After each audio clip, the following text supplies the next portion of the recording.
Or If you disagree with me, I'm like, everyone's important. comedians are not. We do something that is not needed.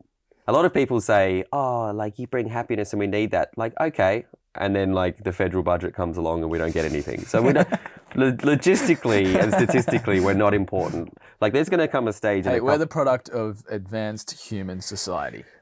I think that we're the offcuts and people like that. If we do our job to the highest ability, all we do is waste other people's time.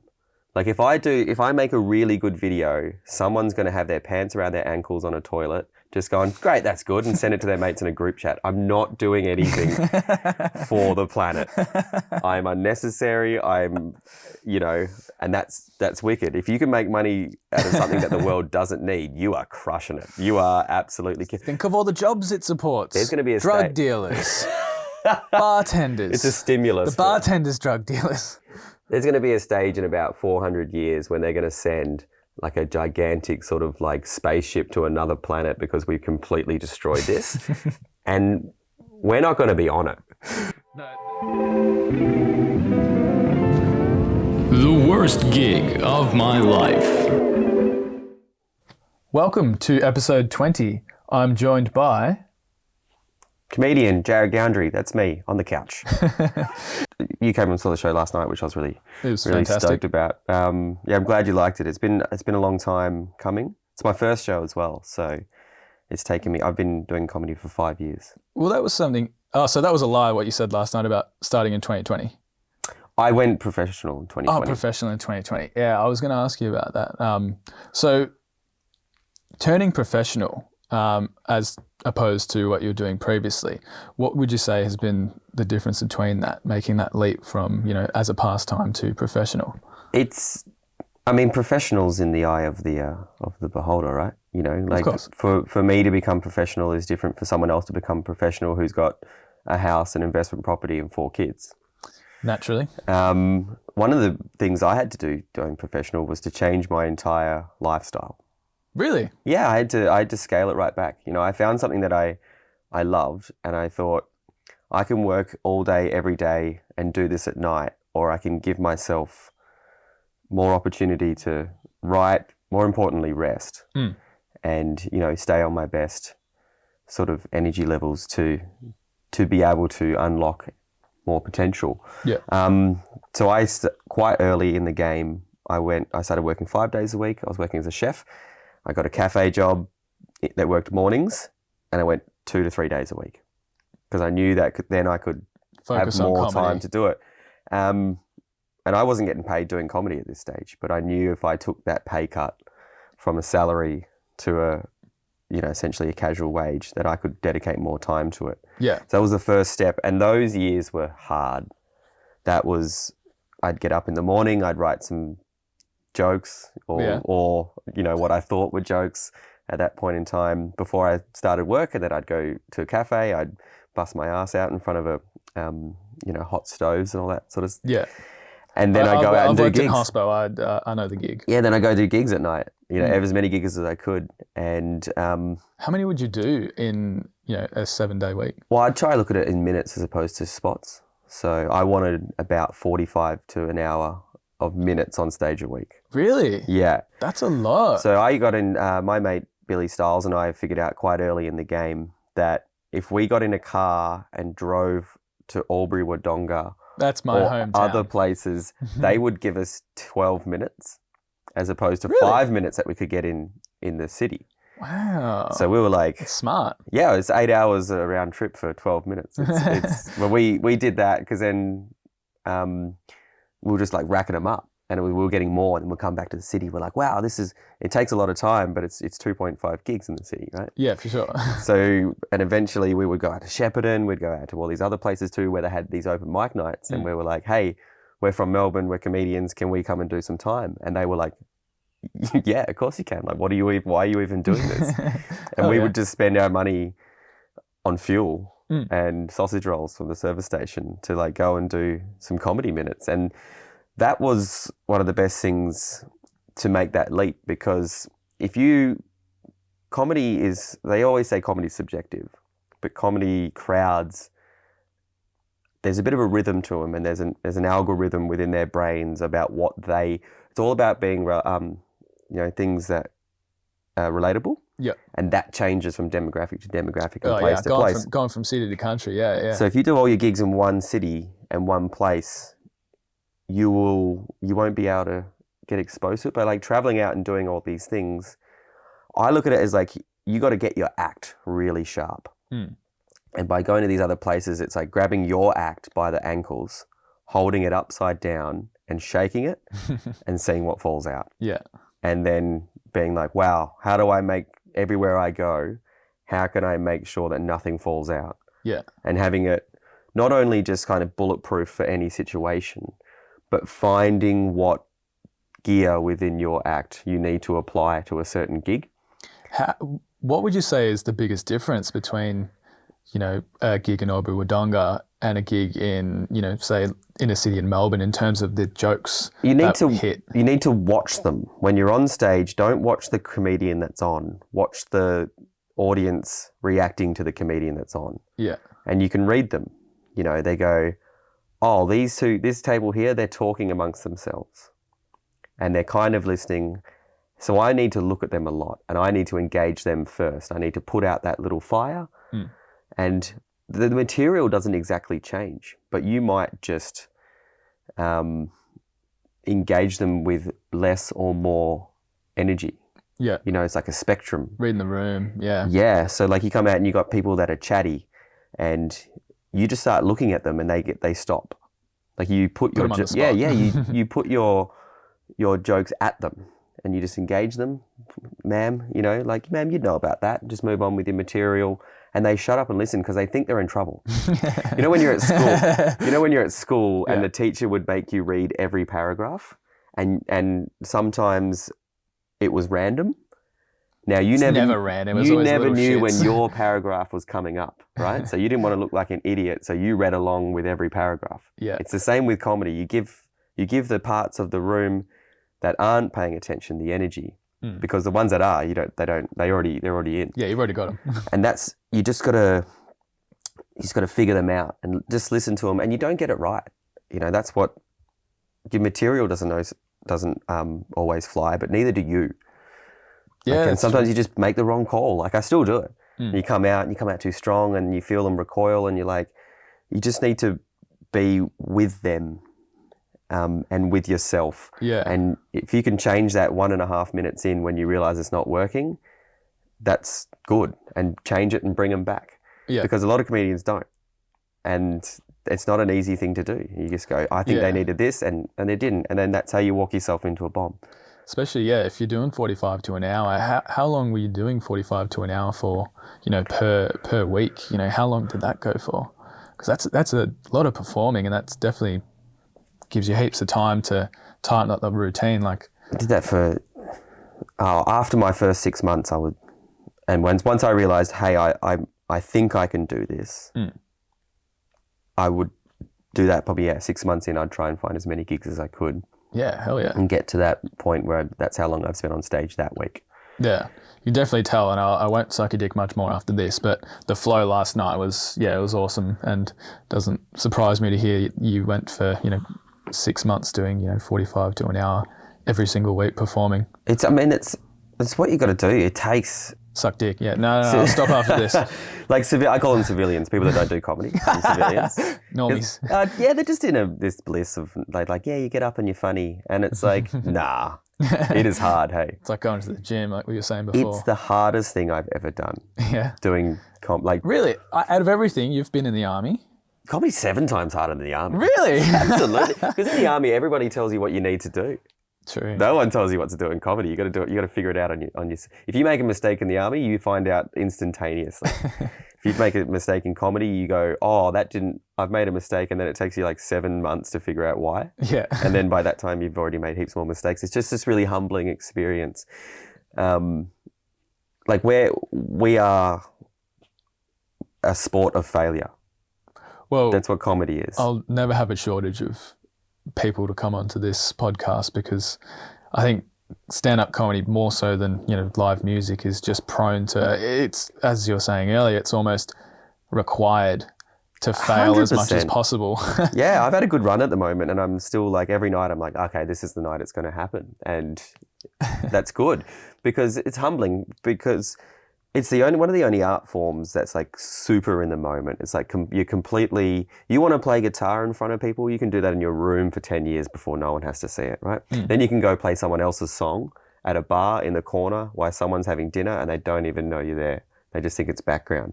And then might be able to write something of your own and play it in the corner. They still don't know because it's something. Comedy, you do it for the first time in front of humans and it's something you've thought of. You can't tell someone else's the jokes. comedian and the audience is symbiotic. Like they're not there without you and you're not there without them. Yeah. And it's wicked. And it's super humbling all the time. That's why you know how rock stars will eventually die from some form of wanking injury? Because they get too crazy because they have too much success and they're like, I'm going to play this song for 20 years. Yeah. And people are going to tell me it's great all the time. And I need to keep getting bigger highs, right? Yeah. The comedian does a gig in front of 180 people and then, writes a few notes in an Uber on a piece of paper being like, I need to change this tomorrow. Yeah. And it's we're always humbled by our own material, and you do it for a couple of years and then it's, then it's old and you're looking for the next refresh. You're looking for the next thing to fail. Yeah. And it just keeps happening and it's the best thing I've ever done. It's the hardest thing I've ever done. Well, it's a very natural segue. Speaking of failure, as the point of this show is to talk about the worst gigs of your life, and it doesn't have to just be one. I wish it was just lay one. it on me, spray it on me. I wish it was just one. One I always think. Top 20, then that's fine. I think about. It's a hard one because it's not the worst gig of my life. It went okay, but I didn't know it was happening. I'll wind it back. So I'm about 7 months into comedy. I can kind of do it. I've got every gig's going okay. I'm not really crushing, but I'm not really bombing. I'm just skimming across the top. Yeah. And one of my favorite venues that I used to go to a few years before this was a place called Jarryd's.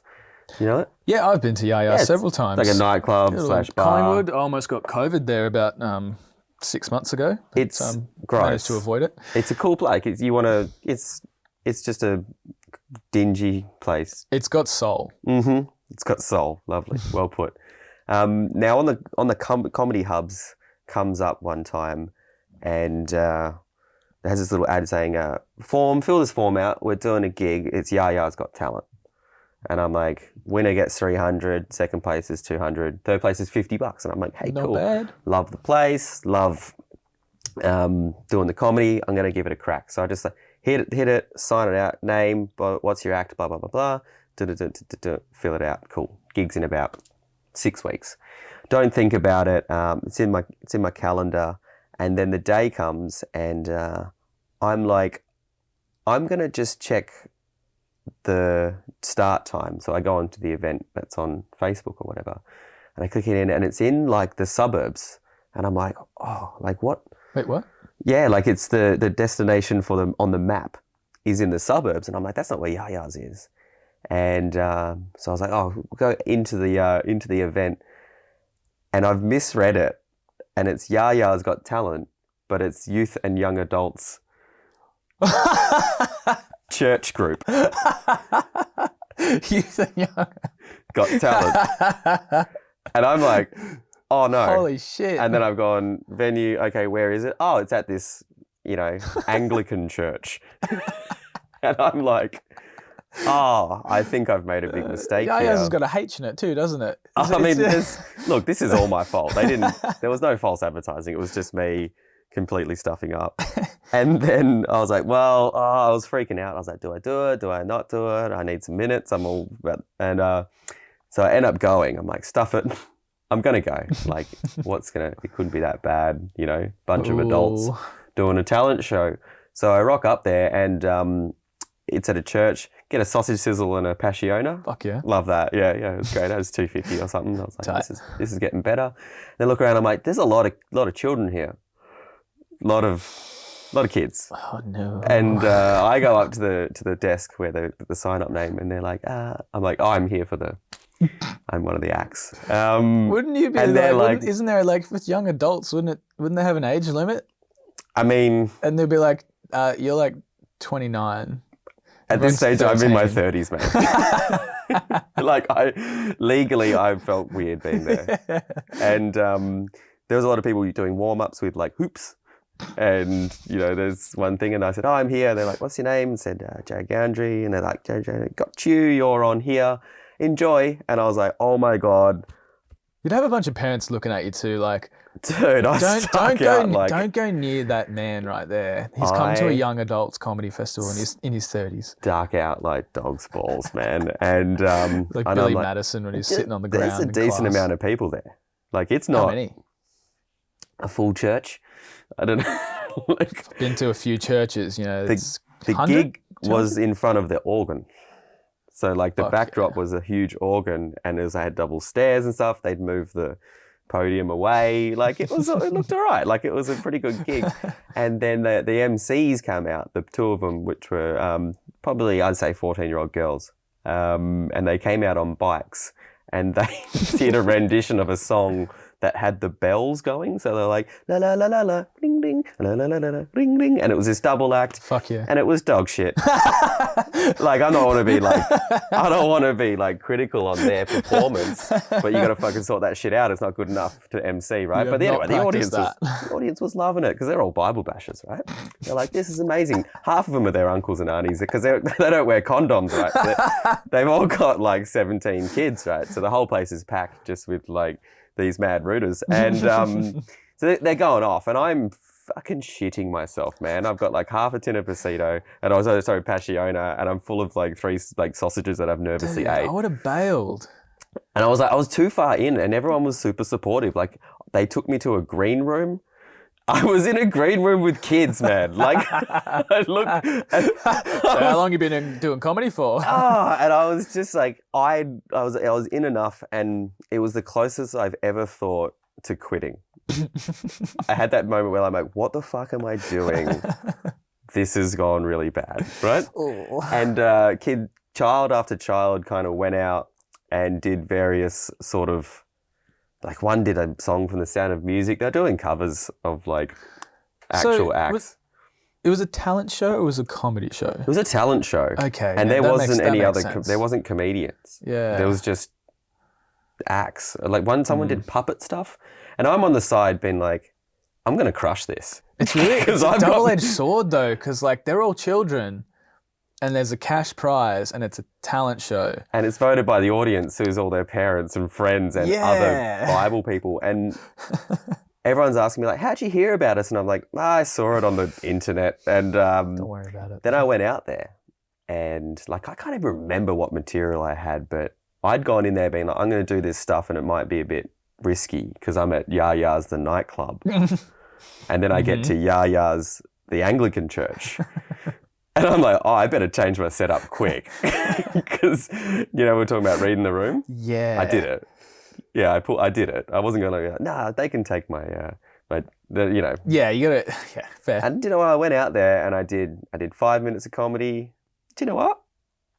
I reckon I killed. Yeah? Yeah. Got some laughs? Absolutely. Yeah, I walked off, and because when you do comedy, as soon as you put the mic in the stand and you walk off, you know how you've gone. Like, you can talk yourself in to another result the next day. Yeah.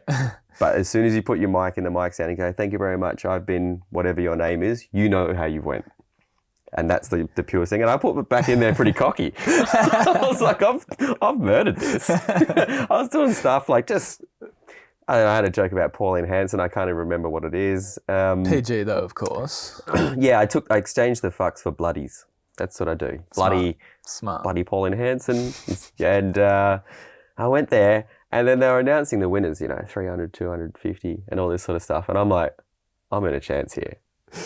And then they put the third place. They go, it was one of the kids with the sock puppet. And I'm like, geez, that's controversial. That was... Stand up, flip the chair. That was worse than bullshit. when the bell routine. I was like, who's judging this? This sucks. And then second place comes in, $200. And then there was someone else. And I go, I've won it here. I said, I've taken it out. Here and then I'm like ready to get up, and I'm already kind of figuring out what I'm going to say to like say thank you. Oh. I know. And then I get there and they're like, and the winner is blah, blah, blah. And I go on to walk out and then some fucking little kid just walks past me. It was some dude who was doing Rubik's Cube and then like he juggled it, but he didn't solve the Rubik's Cubes. And I was like, and he just had more family there. And I just was so upset. You're fucking crushed. Because if you I had knew one in the back of your mind that you knew deep down, you're like, even though I've done well, there's no way I can win off these kids. Yeah, I felt like how Shannon Noel would have felt in 2003 when he lost to Guy Sebastian. You know, I was like, and I had to leave, and everyone, all the children were there, being like, "You were so great," and I was like, "Yeah, I fucking know, mate." I was like, "I know, man. Like, you can't do what I do. You're all shit. You're all posers. Go back to your church and get fed your lies." You know, like it's just that's how I felt, and you know, I'm sure, and I don't think I'll ever see him again because. Well, I mean, so how long ago was this? Well, I think it was 2017. That's just, 5 years ago. I mean, you know, odds on there could be some people that were at that talent show listening to this show. I can't wait if let's just like dream and touch wood for a second and I get somewhat famous and there's just someone watching me on the telly just like nudging their partner now with like 12 kids because they're following in their family's cycle because that's how like abuse works, right? And they're like, I once beat him at a talent contest. And he went up there. He's good now, but mate, you know those people that play with AFL football stars? Yeah. And they're like, I used to smash him in under 14s. It's like, you didn't do anything after that. What are you talking about? You're on like a radio talk show that you're hosting and some kid will call in one day. It's like, "Hey, Jarryd, I fucking beat you." And I'll be like, you didn't even solve the Rubik's Cubes. You piece of shit, Brendan.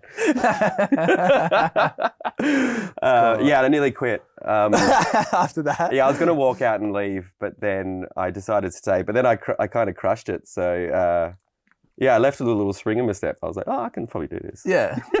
All that matters is that they like the jokes. I'm really glad that no one saw that.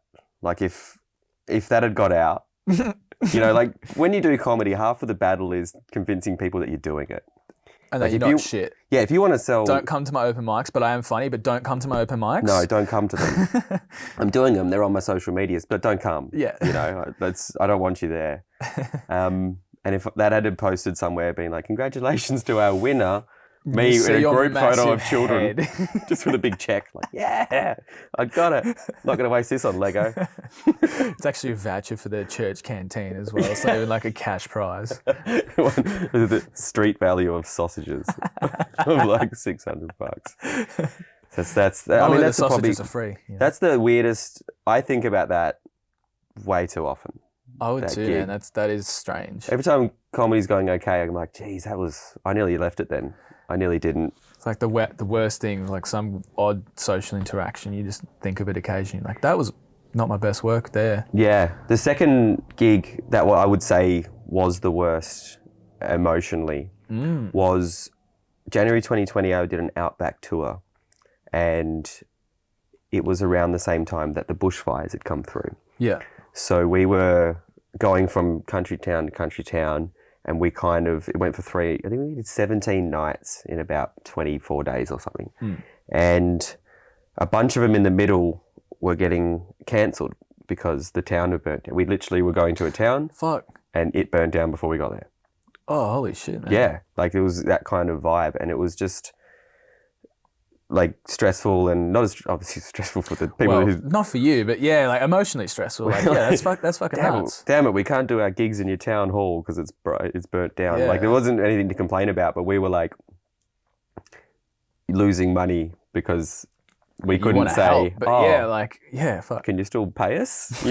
Like that's not appropriate, right? So anyway, deposit's non-refundable. We're in Wangaratta, and that was a hub for firefighters to go out and fight the fires at the time. So the gig in Wangaratta, we talked to the lady and we're like, hey, we're okay if you don't want to do the gig. And she's like, no, I think it would be good to have a laugh. We've got 180 firefighters in for dinner. Fuck yeah. And they need, they'd probably appreciate that. Now that sounds good on paper. Thinking about it now? That was like a lovely idea to be like, oh, let's do something nice for the community. Yeah. We get into this gig and everyone's having, like, there's just 180 plus chicken parmesanas on tables with, like, everyone's pitched in and done it. And these men, they're all blokes, have done like 15, 16 hour shift. Yeah. Fighting a fire. They're drained. They sat there. Some people fell asleep and all they wanted to do was sit down and have dinner. Yeah. And talk to each other. And I stood on a stage for 20 minutes and no one listened to me. Like, not even... It's a long bomb. I don't know if I bombed because no one heard it. It's like if you bomb in a forest and no one hears it, did it happen? It's like, yeah, it fucking did. I felt it. And I was like, hey, like I went out and I was like... They're just in another place. They mentally. had like 1,000-yard stare. Yeah. They were looking through their Parmigiana, just like, oh, I scraped 18 koalas off a floor today and I need to kind of process it. And I'm like, hey, like, anyone been a Wagga Wagga? And just no one cared.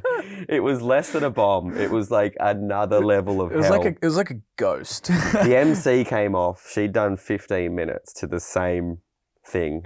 And as when you walk on stage, they shake your hand and she leant into me and goes, good luck. And I went, because I'd just seen this carnage of her personality just being sucked into a hole. Yeah. And you think, not me, I'm different. I was like, I'm going to get him. Yeah. I reckon I can get him. And I didn't. And I was about 12 minutes in, I was sweating bullets. And we bombed so hard that night. How many in total? There was 3 of us, an MC, me, Break, another person. And we bombed so hard that we packed up the gear afterwards and the staff didn't talk to us. They just ignored us. Like usually when you do a gig, they go, that was great, thanks. And they just didn't acknowledge us. Was it the same people that told you guys to come? No, it was the owner had organised it and she wasn't even there. It was just the 17-year-old country waitresses just being like, what the hell was that? Like, it would make sense if it was the person that called you that didn't come and speak to you, knowing that she'd made a grave error in judgment. I'd hate her so much. I don't even know who she is. I've got her email. One day I'll get pissed in 7 years' time and it'll be an email from me being like, you know what you've done. She's like, no, I don't. Who is this? And because comedy isn't ambiance. Like you can't just have someone in the corner. It's got to be the point of attention. They need to sit there and they need to listen. And like sometimes they sit there and listen and there's a slight distraction that ruins the whole night. This was just not right. Yeah. And nothing about it was right. And I went out after I got off, I walked outside into the car park and I yelled at the sky. Like in a movie. Yeah, I just went, what the I like, yelled that at the sky. And then there was some dude goes, you all right, mate? He wasn't a part of the gig. A firefighter comes out and is like, oh, did you have a bad day, mate? Did you lose someone? It's like, I lost more than someone. I lost a part of myself. That's more important than anyone else. Oh, and I think it's one of those things, like the next worst gig of my life is somewhere in the near future. It's going to happen, right? It's just going to... It's got to come soon. It's going to happen. I had like a worst gig. I just came back from the Adelaide Fringe and then... How was? It's great. It's fantastic. Yeah. You like Adelaide? Yeah. Okay. Yeah, it gets a bad name, but it's a cool city. Yeah. It's got a bad name from your parents telling you it's shit from the 80s. It's a butt of a few jokes. And I do it because I'm a sucker for, like, just a sellout. It's an absolute... Just swap some state though, like in Melbourne you do Adelaide. In Adelaide you do Melbourne, or you could probably do Hobart. Whoever's hearing it's happy and that's all that I care about, right? They don't know that I'm just a fucking joke slut. And it's fun. And turncoat. I did one gig and there was a booking of 12. I only had a tiny room. There was 20 people. My room held 20 people. It was sensational. I loved it. But I had a booking of 12 people one night and then 6 other comedians were coming to watch the show, which is, I love that. But before the show, the booking of 12 was one workplace and they all got COVID. Sick. And Adelaide's rules are like still close contacty. So they were just all out. Fuck. So the comedians were still there, 5 comedians, 5 of my friends. They were like, we like Jarryd, he's great, we'll go support his show. Yeah. And I was like, I can't do this show to you. Like, I know you. Do you guys know anyone in Adelaide that you could bring? We all know how this works. Yeah. What am I going to do?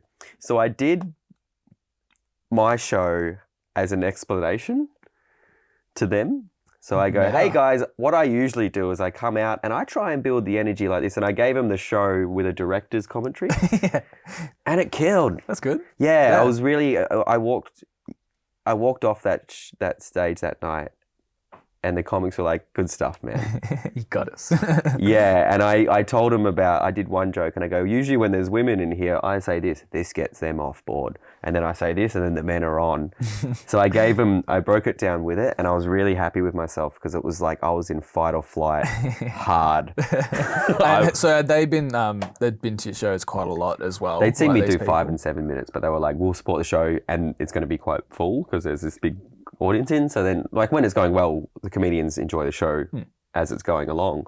But you take that away from it, and it loses all its magic. It's like theory. I was up against a wall hard in my brain. I was like, what am I going to do with this? If I go out there and I just recite this show to them, at the end of it, they will say that was great, and I know they don't mean it. So I had in my mind, I have like a big keychain full of all these keys I can use of like, fuck, I haven't had this situation before. Yeah. And I really trusted my wit with that and I went with it. And the show became me doing the show to my friends. Yeah. And how I really wish I filmed that because should have. Would have been good. yeah, I was really happy. I walked off and I was stoked. I was like, oh, cool. Like it was a different show to what I did. Sounds like a good gig in the end. Yeah, it was great. I really You liked son it. of a bitch. Because it just comedy throws you curveballs, right? Yeah. And it's what you do with them. Because no 2 gigs are ever the same. Like a gig's like a snowflake. Like it's just, you do the same thing over and over again each night. Yeah. And they laugh at different spots. I think reading the room is very important too. Yeah, and I think you got to learn to like that and embrace that. You'll see a lot of comedians say, well, I did that last night and it killed. And it's like, well, it didn't right now. And that's not anyone's fault but yours. And sometimes it's not your fault. That's just what happened. Yeah. You can never explain it sometimes. You're like, this is pretty much the same crowd as last time and I liked what I said last week. This week, I don't know what's... That's why I don't think I can ever get bored of it. Yeah. I think it's impossible to be bored of it because by nature, it can't be repetitive. And It's always something new. Like last night, what was the name of the person that was laughing a lot? Grant, yeah. Like with the big horn. Grant got you a few times. Yeah. But that actually made everything funnier because we were laughing at him. Yeah. You then laughed at him. And then you stopped, and then we laughed at you stopping because you were laughing at Grant. I looked at my watch at one stage, and then he made him keep going. So I was watching my watch. I was just looked at my watch, look at him, looked at my watch, look at him, which made him keep going. Yeah. And then challenge accepted. Because I knew he was coming, and Grant's one of those guys who, has that laugh, and he comes to like shitloads of comedy shows. Fuck yeah! So, which is awesome, and in my mind, I'm like, how am I going to address Grant? I don't want to get into him. Wait for him to announce himself, and then that was really well played. Because the audience knows, because we're all there together. So at some stage in my mind, I'd pre-planned that. I'm like, at one stage, I'm going to have to let everyone know that Grant's here. It's very smooth. And that it's okay. So I said in my mind, I'm like, I've seen some people who have other big laughs and their friends tease the person. And I'm like, I don't want to do that. He's one of my friends. It's great. So I just decided, I waited and I said, hey, by the way, everyone, I just got to let you know I brought my own personal foghorn. And then it was the first laugh there. And I said, by the way, this is Grant. He goes to a bunch of comedy shows. He's a great supporter. I'm here. He's here. It's going to be okay. So, give him a round of applause for getting down. And now he's a part of the show. Yeah. So I brought him into the mix, and that was all premeditated. So how did you know he was coming? Like, is there? I saw him on the list. Oh, really? So I get the door list. I'm like, You're like, Grant's coming tonight. I'm going to do something about that. Which I love. That's cool. Because without people like him, It makes it. I think it actually makes it a lot funner when there's someone that has a weird laugh, or like they laugh at the wrong time, and then people laugh at them. Like, why are you laughing? And then it just makes everything funnier. You'll find, and this is something I find going around. You get another genre of a lot of people that come to shows have a mental disability. There was someone in Perth who I performed once, and wheelchair carer. And the groan, where when someone has a mental disability and they kind of groan through the whole thing, and they're there and they love it, and they can't express that in the same way that we do, but they go to heaps of shows, they have their own little area, and that's something I really love, and I like to bring those people in, and have a play with them and make it feel like it's normal, like I'm not going to sit there and tease you because you have a mental disability and I'm going to punch down on you. Yeah. Well, that's the awesome part about the NDIS is like there are actually people now that are supporting like people with mental, whether it's mental health or, mental disabilities, like getting out in public and, actually doing things with them. And comedy is the sort of beacon for the sort of outcast, like it's one of the art forms that if you've got something, or if you're weird, or if you've been a target for bullies at school, you have something to talk about. Okay, and I see a lot of great comedians that have a look or have a thing, and they just crush because they go out there and they're like, hey, blah blah blah blah. Grant, that Grant guy does comedy. Oh, does he? Yeah. Really? And he did Raw, and I encouraged him to do this joke he was worried about at Raw, and I said, nah, you got to do this, and we helped write it together. And he walks out on stage at Raw. There's like a couple hundred people there and some judges, and he walks on stage. He goes, right, listen up. I'm gay and I've got a disability, so if I don't win, that's on you cunts. And it just... Wait, I think I've seen a video of that on Facebook. And it just that was fucking funny. Just dismantled the joint. Like it was... And it's like, that's it, okay? Comedy's about being like, this is what's happening and it's okay. Yeah. Because especially in places like Melbourne, we all think we can't. And you give the audience, like, allow them to be complicit in the crime that we're all going to do. Yeah. And it's okay. We're all here, and make it cool. And that's what we need to do, because we're not important, right? Oh. No. Oh. If you disagree with me, I'm like... Everyone's important. Comedians are not. We do something that is not needed. A lot of people say, oh, like, you bring happiness and we need that. Like, okay. And then, like, the federal budget comes along and we don't get anything. So we don't... Logistically and statistically, we're not important. Like, there's going to come a stage... Hey, we're the product of advanced human society. I think that we're the offcuts, and people like that. If we do our job to the highest ability, all we do is waste other people's time.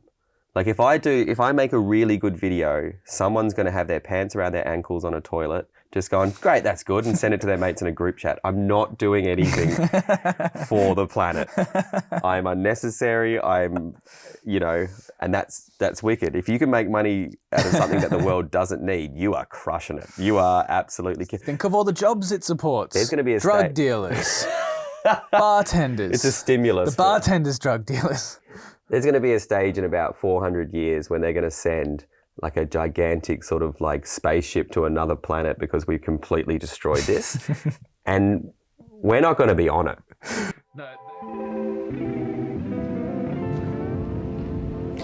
And that's it. That's the end of the episode. Thanks for listening. If you thought Jarryd was funny, and he is funny, why don't you check him out on Instagram or Facebook?